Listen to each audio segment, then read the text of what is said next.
Yang ketujuh adalah fable atau fabel.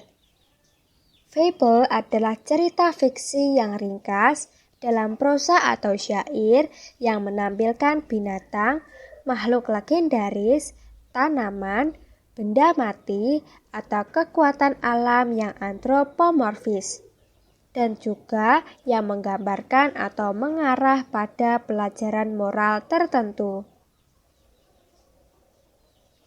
Yang kedelapan adalah personal experience atau pengalaman pribadi.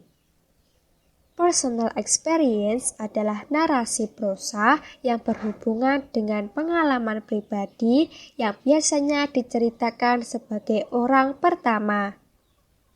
Isinya tidak tradisional, pribadi, mengacu pada cerita dari kehidupan atau pengalaman seseorang. Yang kesembilan adalah myth atau mitos. Myth adalah suatu genre cerita rakyat yang memainkan peran mendasar dalam masyarakat seperti dongeng dasar atau mitos asal. Yang ke-10 atau yang terakhir adalah legend atau legenda. Legend adalah sebuah cerita atau narasi yang terletak di suatu tempat antara mitos dan fakta sejarah, dan yang sebagai aturan adalah tentang tokoh atau orang tertentu. Ciri-ciri narrative text. Yang pertama, menggunakan action verb dalam bentuk past tense. Yang kedua, menggunakan adjektif yang membentuk noun phrase. Yang ketiga, menggunakan function untuk mengurutkan kejadian-kejadian. Struktur narrative text. Secara umum, struktur narrative text terdiri dari 4 tahapan, yaitu yang pertama, orientation. Orientation atau bisa disebut dengan pendahuluan berisi tentang siapa, kapan, di mana suatu cerita ditetapkan. Yang kedua adalah complication. Complication merupakan bagian menceritakan awal masalah yang menyebabkan puncak masalah dalam narrative text, atau yang biasa disebut dengan klimaks.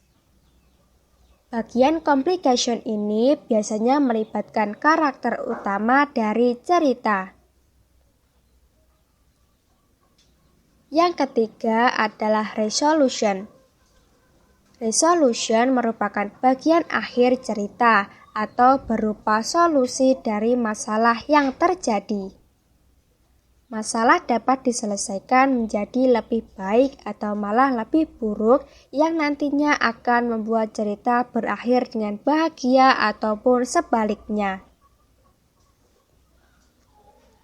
Yang keempat adalah reorientation. Reorientation merupakan bagian penutup dari suatu cerita yang bersifat opsional.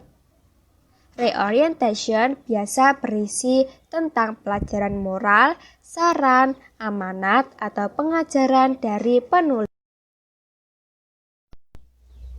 Oke teman-teman, kita sudah belajar tentang narrative text. Oh iya, jika teman-teman ingin mempelajari narrative text ini dengan rangkuman agar pemahaman kalian lebih maksimal, atau bagi kalian yang mau catat pelajaran ini, teman-teman bisa mengunjungi blogku di blog Belajar Bersama. Nanti akan aku taruh linknya di description box ya, silakan dipelajari. Oke, sampai di sini dulu ya teman-teman. Silakan pelajari video dari Belajar Bersama yang lain juga. Sampai jumpa.